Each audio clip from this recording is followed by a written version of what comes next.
Did you have your radio station growing up? Yes, What was- WWOZ 90.7. You see, you knew. Skoo! We are going to sing. Hey, woo! Belly was killing.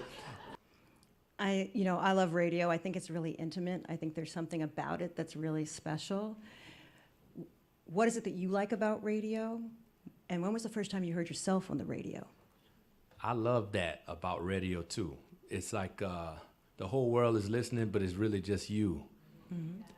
And people are trusting the person on the other end to give them something that really is meaningful and handle it with care.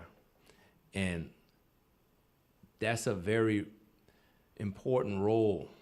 That's an important cultural role. You think about the history of radio all around the world is something that still is a universal part of mythology of peoples. You could think about radio and moments in history that happened, and you remember the radio broadcast or the moment where people heard the song and it was a soundtrack to a moment in their life and it came on the radio. And it's not necessarily that you chose it. I think this idea of choice can almost become the tyranny of choice. It's like, I know I can pick everything I want, I can do all I want, and I can just be in my own zone. I don't know about that. So I like that about radio. Do you remember when you heard yourself on the radio? I was a kid. I was in WWOZ station, and I was performing. I was playing the saxophone, and it was me and is that me? Sorry. Nope. It was me and trombone shorty. Nice. We were playing, and he was like, they didn't have a piano in the station, but I had my saxophone. And there's somewhere I wanted to get this cut. I don't even remember what year it was, but I played a saxophone solo. It was my first ever saxophone solo. I was scared to death, and I did it on the radio. I remember that vividly, not because I was on the radio, but because I was completely terrified.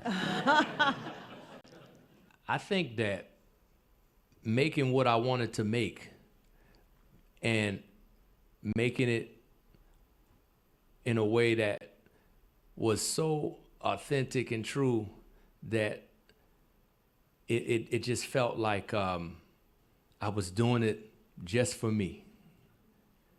Because so much of your life and career as an artist is for the public, and that's very true. But when you have these moments where there's great expectation, and that can turn into pressure on the creative process, which then makes you forget why you came for. Mm-hmm. That's not why I came to do that. So ultimately, if you do the thing that you want to do, and it's pure, that's going to reach people anyway. So it's kind of like this mind.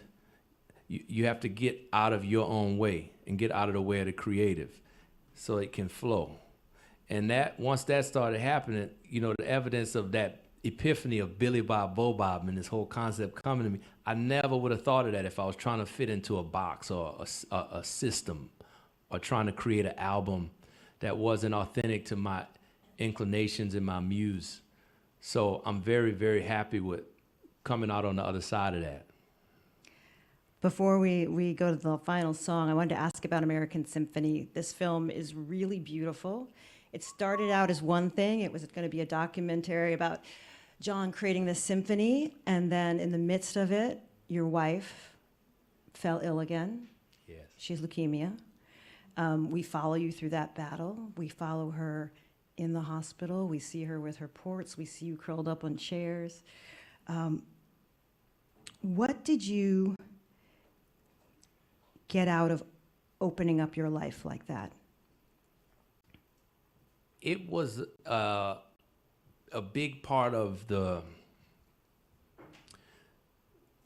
process of beginning a documentary to begin with, which is to just trust that whatever happens, it's a commitment that you're making for this period of time, however you decide to measure that cycle.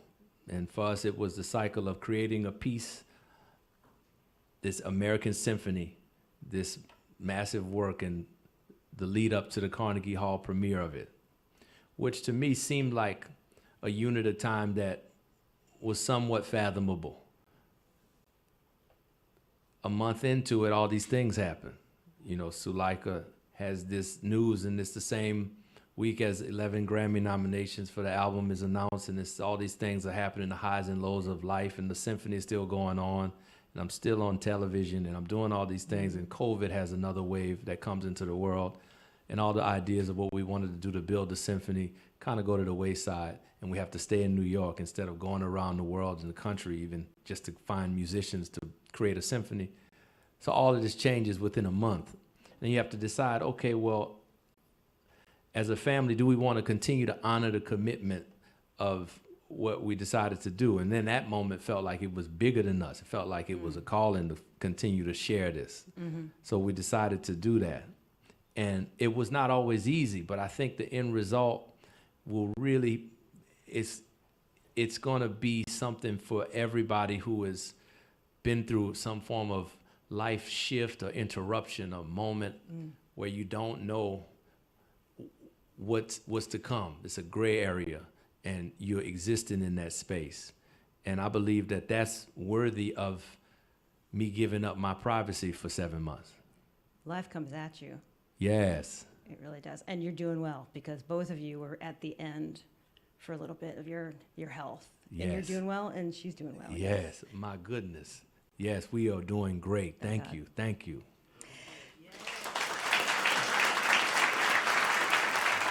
Okay.